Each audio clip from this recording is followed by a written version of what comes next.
we are in right now.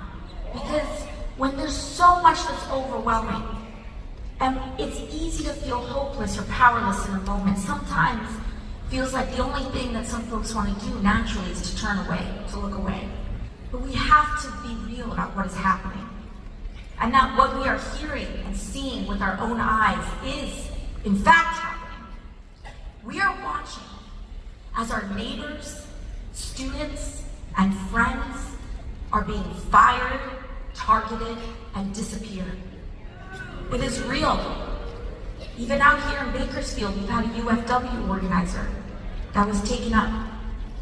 People we love are being targeted and harassed for being LGBTQ.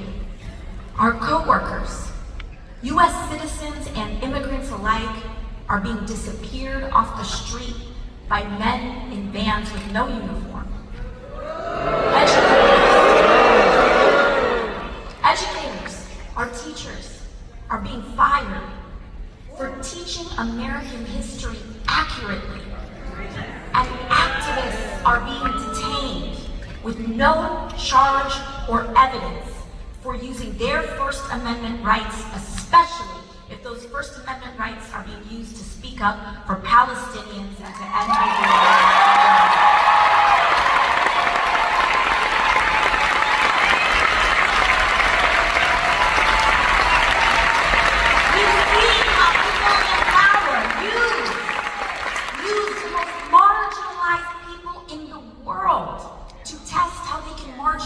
The rest of us, to deploy the rest of us, to disappear the rest of us. And we can't stand for it anymore. In fact, the Trump administration themselves admits that it has jailed a young husband and father, Mahmoud Khalil, without any evidence or charge of a crime. They admit that they have thrown him in a cell thousands of miles away from his family because he attended a protest. And they admit that they are detaining him for the content of his speech and nothing more. Donald Trump's detention of Mahmoud Khalil for his speech is anti-American. And we demand his release, along with the release of Remaisa Africa, who we also charge for writing confidence and personal papers. This is how we test the waters, Bakersfield. By first going after activists such as these, so that they can jail them for their speech, and then they will jail the rest of us for speaking up for immigrants, for speaking up for women's rights, for speaking up against this administration in any way, shape, or form. We demand their release because we do have power in this moment. All of us, every day. And it will never just be institutions and officials alone that uphold our democracy. It will always be the people, the masses, who refuse to comply with authoritarian regimes, who are the last and strongest defense of our country and our freedom. You, Bakersfield. We know that better world is happening, and we are willing to do something about it. But to get there, we have to be honest about how we got to where we are right now. Because this moment did not come out of nowhere. It has been a long time coming. The destruction of our rights and democracy is directly tied to the growing and extreme wealth inequality that has been building in America for years.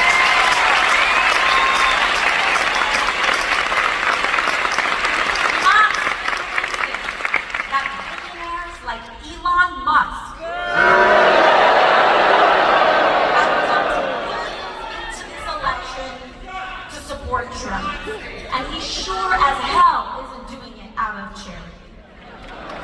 For years, we have known that our political system has slowly but but surely become dominated by big money and billionaires.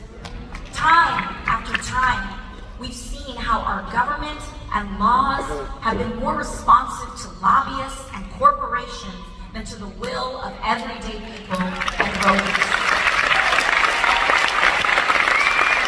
And we also know that the agenda of dark money to keep wages low and loot our public goods to give to the rich is deeply unpopular with the people across party and background. Just look at what Republicans have been quietly doing in Congress, including your congressman now here, Representative Valadao. They've been voting to advance cuts on hundreds of billions of dollars from Medicaid and veterans benefits so that they can take that money and give it to billionaires in the form of tax cuts and sweetheart government contracts to their companies like SpaceX and Blue Origin. And again, Bakersfield, you know who voted for them? Congressman David Valadao. He knows that that's not what you want. He knows it is deeply unpopular, and he knows that it hurts the people of Bakersfield. But he is not there to serve the working families of this community. He is there to serve himself and the billionaires who support him and the Republican Party. We also know that the only chance that they have to get away with such a deeply unpopular agenda is to stoke deep divisions along race, identity, and culture to keep us fighting and distracted. And this has been the big money playbook, not just now, but for decades. And I personally find it especially heinous that in a community like Bakersfield, where we have hardworking immigrant families who have been feeding this country from farm to table, to be represented by a man who enabled such hate.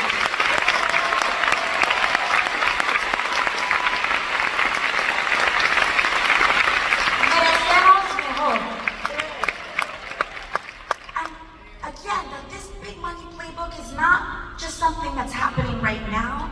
It's been happening for decades. And that is why Donald Trump is not an aberration. He is the logical, inevitable conclusion of an American political system dominated by corporate and dark money. And if we are to defeat him, we must defeat the system that created it. Money in politics is the hand of oligarchy. In America, we are at a crossroads. We can either have extreme wealth inequality with the toxic division and corruption that it requires to continue and survive, or we can have a fair economy for all working people, along with the democracy and freedoms that uphold it. Oligarchy or democracy. But we cannot have both. I grew up in a working class family. My mom cleaned houses, and my dad worked on a small business. And my parents, like many, many families here in Bakersfield, worked themselves to the bone so that my brother and I could have a shot. The American dream.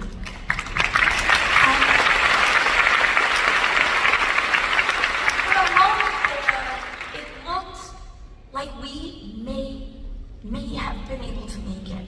We had a home, bills that were getting a little less stressful to pay, and I was doing well in public school. And what may have looked like a modest life to others was a dream come true for us.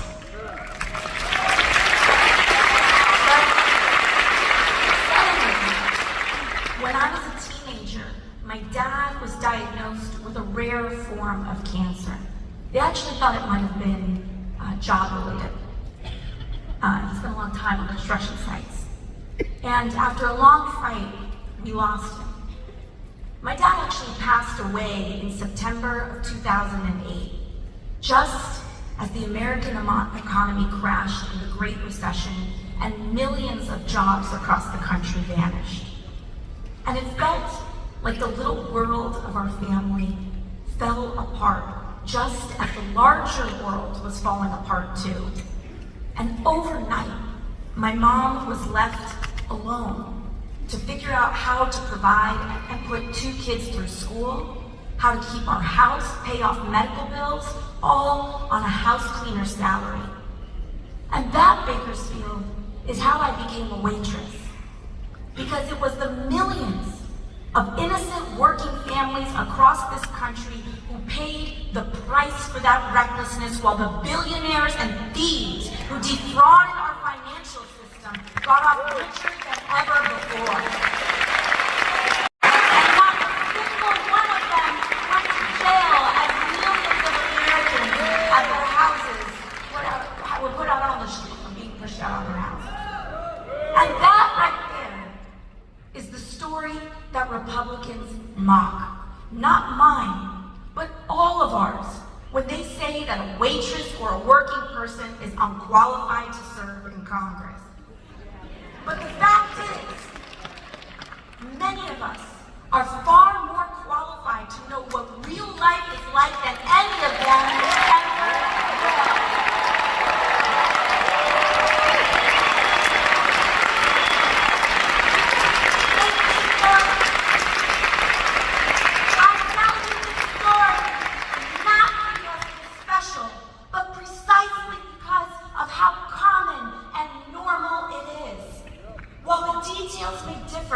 So many of us know what it feels like for life to be one bad day, one piece of bad news, one setback away from feeling like it's all gonna fall apart. And we're here to say, Bakersfield, I'm here to say that we don't have to live like this anymore. We will make a new world, a better country, where we fight for the dignity of all people. And Bakersfield, that dignity looks like living wages. It looks like stable housing. It looks like guaranteed health care. And it looks like respect for all our differences. Oligarchy or democracy. And Bakersfield, democracy, that's right. Oligarchy or democracy. Bakersfield, we are here today because we choose democracy. We choose freedom. Sorry. That's all right. But we choose democracy. We choose freedom. And that means we must choose to out-organize the oligarchy.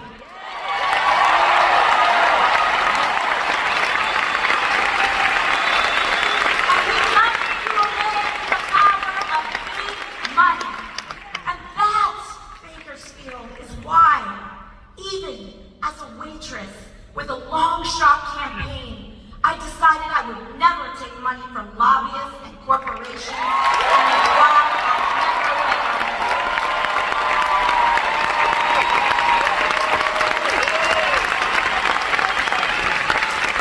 When I first got to Congress, I was genuinely shocked by how the place worked, even having run against dark money in the first place. And the everyday influence of corruption and dark money was truly astonishing. Because we have somehow conditioned ourselves in Congress to believe that it's normal for elected representatives who swear an oath to the people to day trade individual stock and make millions with the sensitive information that we are entrusted with for the purpose of governing. I ask you, Bakersfield, how can anyone possibly make an objective vote on healthcare, energy, or war when their own money is tied up in pharmaceutical, oil, or defense company stocks? You can't.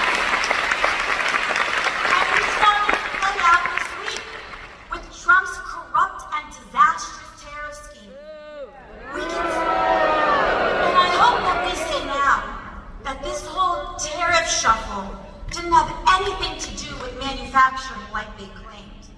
It was all about manipulating the markets so he could quietly enrich his friends who mocked the dip before reversing it all in the morning.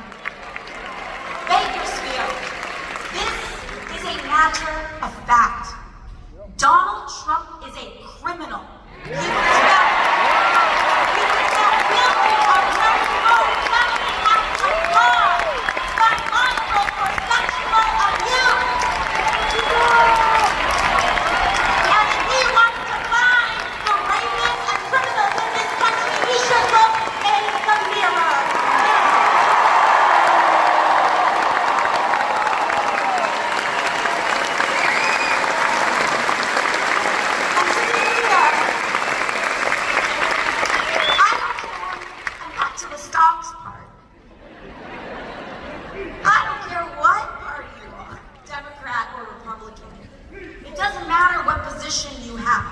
Members of Congress holding and trading individual stock is wrong. It is corrosive, destructive, and it must be banned.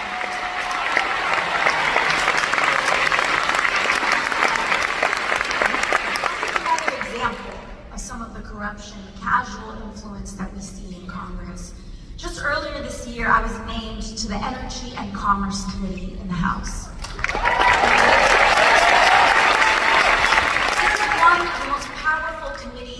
All of Congress.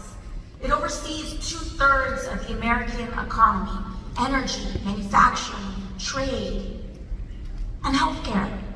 And one of the reasons why I sought to be on Energy and Commerce is because I believe in Medicare for all. I believe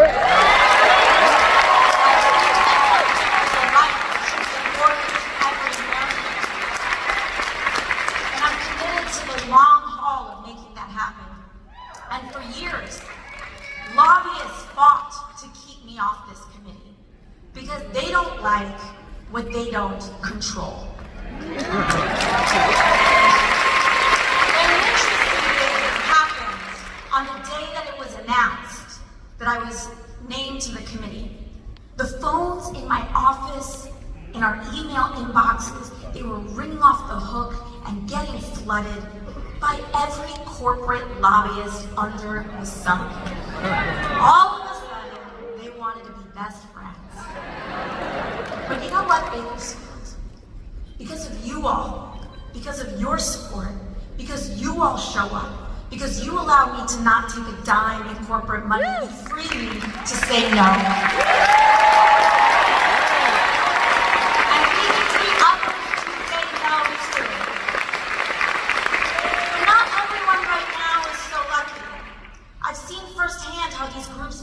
And pressure members of Congress, threatening to either take their money away or to spend it against them if they don't do what they want.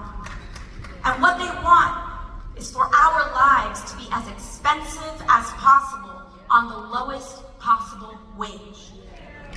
And it trickles down to how life feels for all of us as working people.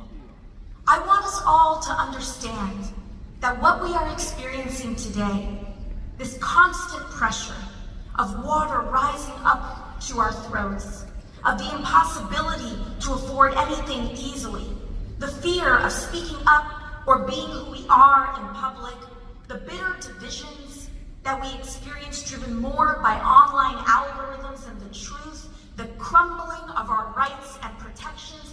Understand that this is what it feels like to be governed by billionaires. Not someday, but right now. Because of course, it is a system that depends on division to enable this inequality that will favor a president who is the best at dividing us and most skilled at corruption. And it will also reward the Republicans in Congress who support that agenda, no matter what crimes are committed, like the ones we see being committed out of the White House right now. There is a reason why Congressman Valadeo hasn't said a damn thing.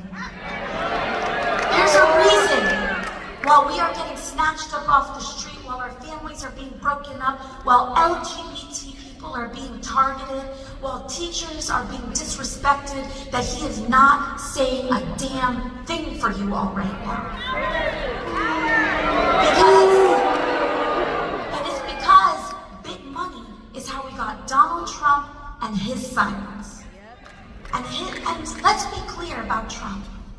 His whole presidency began with launching tools for bribery, meme coins, and cryptocurrencies to fleece normal people and move money in the dark. Extortion settlements from media companies and law firms who gladly pay the price.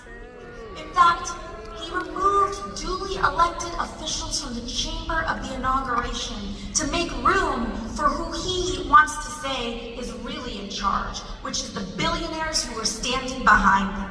And they have one central economic mission: to make themselves richer at the expense of the United States of America. So it does not surprise us that their first economic mission has been to target Medicaid, Medicare, Social Security, firing our federal workers, and abandoning our veterans for billions of dollars in budget cuts so that they can hand that money off to those state billionaires. We are in one of the beating heart communities in this country that can unlock change for the rest of us. In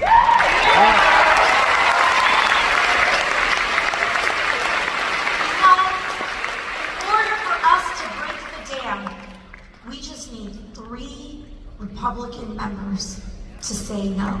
Out of hundreds, 3. And David Valadao is one of the ones who could still do the right thing.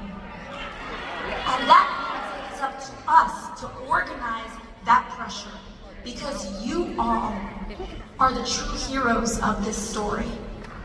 Because if you all are able to organize, apply pressure, support the Democratic challenger or the challenger for this seat, then we can apply enough pressure to peel off one of those 3 no's, and it can be the people of Bakersfield who save Medicaid for the entire country.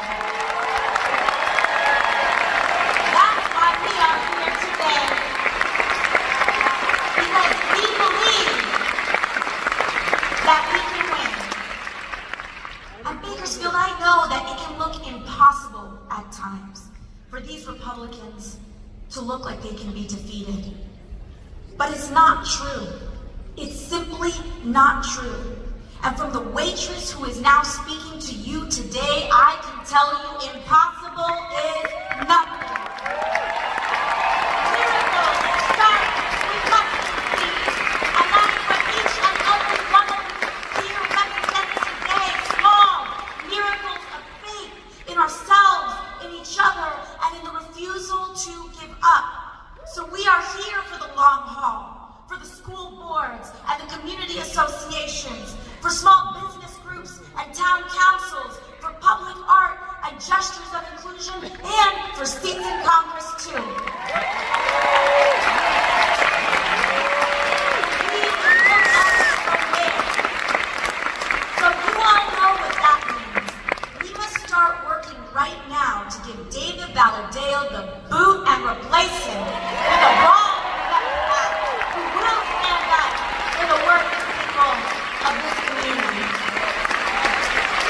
Now, beyond elections, our task is to build community. Black associations, volunteer groups, church and faith organizations, PTAs, advocacy groups.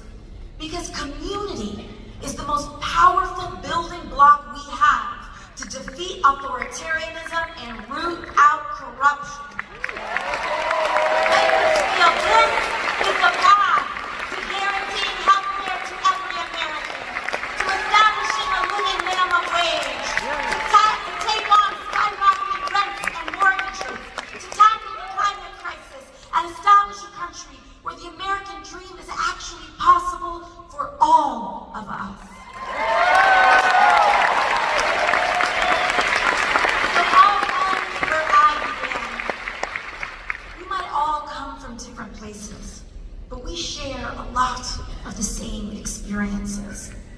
And we come from a heritage of organizing too. That's what Dolores here represents too.